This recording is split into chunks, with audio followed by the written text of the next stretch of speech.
हमारी आदरणीय मंजरी बहन जी ने बड़ी व्यावहारिक कुछ जिज्ञासाएं प्रकट की हैं और वो हम सबके जीवन से संबंधित है। उन्होंने कहा है कि उदारता, सहनशीलता और क्षमा, इन गुणों को लोग कई बार कायरता, कमजोरी समझ लेते हैं। तो जीवन में इनका कैसे पालन हो और लोगों को भी गलतफहमी न हो। प्रश्न थोड़े सरल लगते जरूर हैं लेकिन जटिल हैं।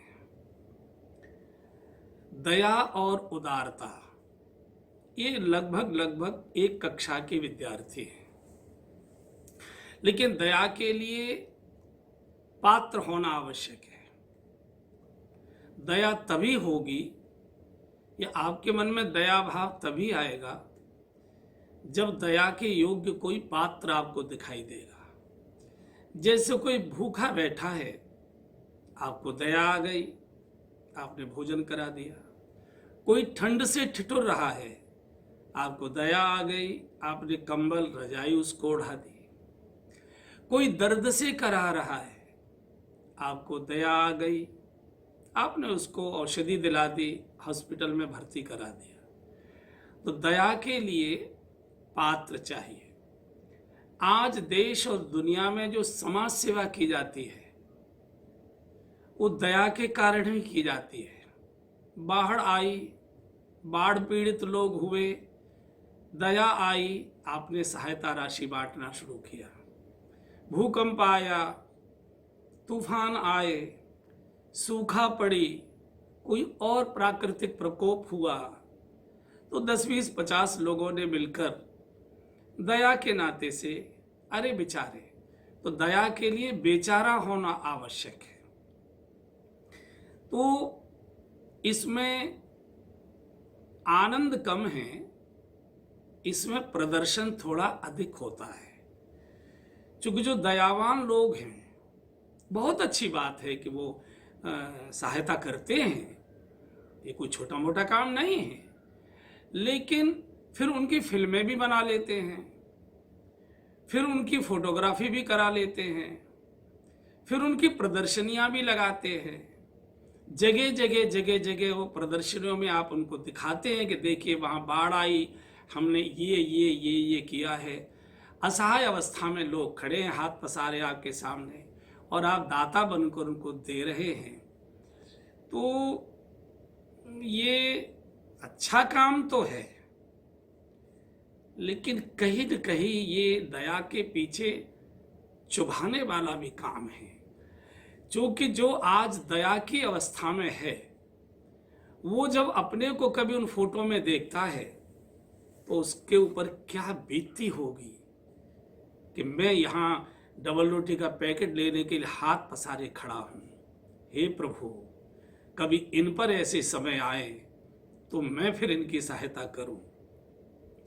इसका अर्थ ये नहीं कि आप करना बंद कर दें, लेकिन दया दूसरे पर आती है, अपने पर दया नहीं आती है। अपना बालक ठंड में ठिठुर रहा है तो हम कहीं से भी स्वेटर ला के पहना देते हैं, रजाई उड़ा देते हैं, गोद में ले लेते हैं, अपने शॉल में छुपा लेते हैं। लेकिन वो चूंकि दूसरे हैं इसलिए हम उनकी प्रदर्शनी भी लगाते हैं। और कई बार मुझे लगता है कि शायद दया करने वाले लोग ये प्रतीक्षा भी करते होंगे कि हमको दया करने का विधाता अवसर प्रदान करो। करनी चाहिए, अच्छी बात है, लेकिन अगर पर्दे के पीछे बिना प्रदर्शन के की जाए तो ये दया सुगंध देगी। अन्यथा जो दया बांटने जाते हैं उनके प्रति दया लेने वालों में श्रद्धा नहीं होती, आलोचनाएं ज्यादा होती हैं। इकट्ठा बहुत करके लाए थे, कम बांटा और स्वयं उपभोग कर लिया, ऐसा हो गया, वैसा हो गया। तो दया, इसके बिल्कुल समकक्ष है उदारता। उदारता ये हृदय का गुण है। उदारता का अर्थ है कि जब हृदय हमारा प्रेम से लबालब भर जाता है, और प्रेम प्रकट होता है भक्ति से। जब हम भगवान की भक्ति में डूबते हैं तो प्रेम के रूप में भीतर हमारे अंदर परमात्मा प्रकट होता है और वही उदारता बनकर बाहर आया करता है। उदारता का अर्थ है कि आपके अंदर इतना प्रेम उमड़ रहा है कि मैं इनको क्या कर दूं, मैं इनको क्या कर दूं। आपने अनुभव किया होगा, जिसके प्रति हमारा प्रेम होता है उसके लिए हम हर समय सोचते रहते इनको और क्या कर दूं, इनको और कैसे सुखी करूं, इनको और कैसे सुख दूं, इनको और क्या दे दूं। और जिसके प्रति हमारे मन में क्रोध आता है तो दी हुई वस्तु को भी छीनने की इच्छा होती है, वापस लेने की इच्छा होती है। तो ये जो उदारता है ये विशाल हृदय का प्रतीक है। इसका अर्थ है कि परमात्मा हमारे हृदय में जागृत होकर बैठ चुका है। वो भक्ति की कृपा से ही भगवान जागृत होता है। ये बहुत श्रेष्ठतम गुण है। सहनशीलता नाम का जो शब्द है ये तपस्या के रूप में आता है। जैसे तपस्वी सहन करते हैं धूप, ताप, भूख, प्यास, मान और अपमान, ये प्रयत्न पूर्वक सहन किया जाता है। प्रतिक्रिया व्यक्त न करना ये सहनशीलता है। लेकिन ऊपर से तो हमने प्रतिक्रिया व्यक्त नहीं की, लेकिन बहुत लंबे समय तक हमारे हृदय को, मन को वो कचोटता है व्यवहार कि उसने ऐसा क्यों किया।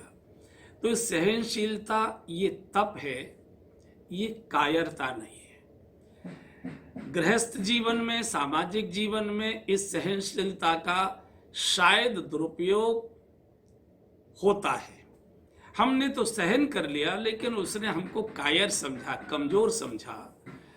तो अब इसमें अंतर करना थोड़ा कठिन तो लगता है, लेकिन उनकी अज्ञानता पर अगर मान लीजिए मौन हो गए और मुस्करा दिए, अज्ञानी हैं, इसको मालूम नहीं है, अबोध है। और शब्द तो मैं नहीं प्रयोग करूंगा, कई और प्रकार के भी शब्द प्रयोग किए जा सकते हैं। अज्ञानी ही मुझे ज़्यादा सामाजिक शब्द लग रहा है।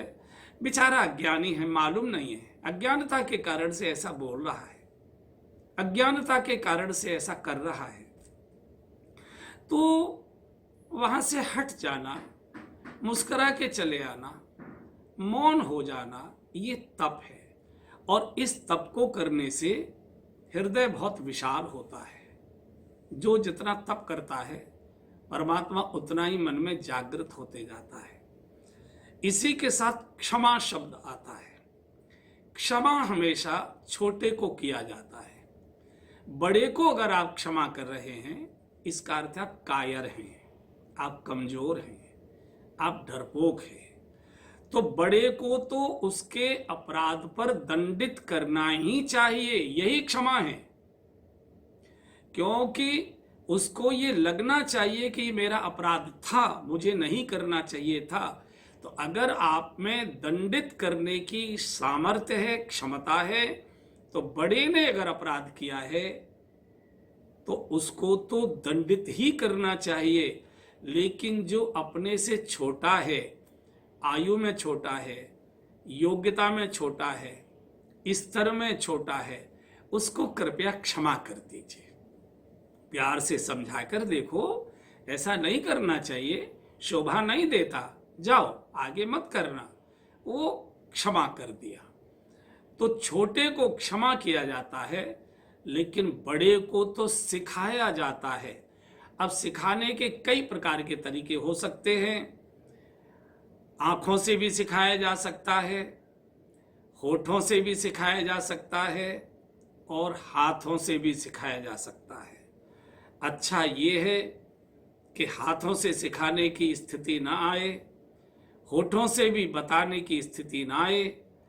आंखें बोल देती हैं कि तुम्हारा आचरण ये ठीक नहीं है, हमको पसंद नहीं आया, और वहां से हट जाइए। आंखें बोलती हैं।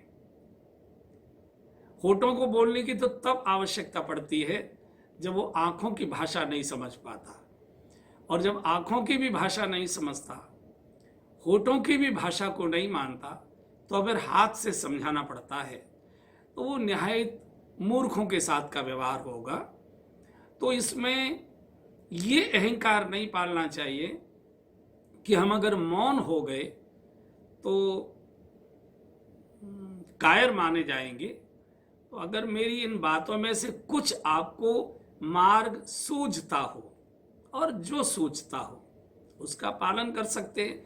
मुझे ऐसा लगता है बहुत सी चीज़ों को आंखें समझा देती हैं, आंखें पढ़ा देती हैं, आंखें बोल देती हैं। होठों से भी बोलने की आवश्यकता पड़ेगी नहीं, और आंखों से बोलकर आप हट गए तो सामने वाला बहुत देर तक उसको बड़ी गहरी चोट लगेगी। जब आंखों से बोला जाता है तो चोट बहुत गहरी होती है, उससे कम चोट होती है जब होठों से बोला जाता है, और सबसे कम चोट होती है जब हाथों से बोला जाता है। तो मैं समझता हूँ आँखों का उपयोग करें, हृदय को विशाल करें, क्षमा करना सीखें छोटों को। सभी छोटे अपराध करते, हम भी जब छोटे थे बहुत प्रकार के अपराध करते होंगे। छोटों के अपराधों को क्षमा करें, और विपरीत स्थितियों को भी सहन करने की क्षमता विकसित करें। हृदय उदार हो, मैं इनके लिए और अच्छे से अच्छा क्या कर सकता हूँ, ये भावना ही उदार है। और ये सब गुण आएंगे कब? जब हम भगवान की भक्ति करेंगे, प्रभु का स्मरण करेंगे, भगवान से रो रो कर वार्ता करेंगे, प्रभु कोई अपराध मुझसे न हो जाए, कोई भूल मुझसे न हो जाए, मेरे ऊपर कृपा बनाए रखिए, मुझे अपना स्वीकार कर मेरी रक्षा करते रहिए, मुझे बचाए रखिए। मुझे लगता है ये सभी गुण एक दिन हमारे बाहर विकसित होकर प्रकट होंगे। जो अंदर बैठे हैं वो हमको भी समझ में आएंगे, और हमारे सानिध्य में आने वाले सभी को समझ में आएंगे कि इनके अंदर ये गुण है। जितना मेरी समझ में आया इस पर मैंने विचार व्यक्त किया।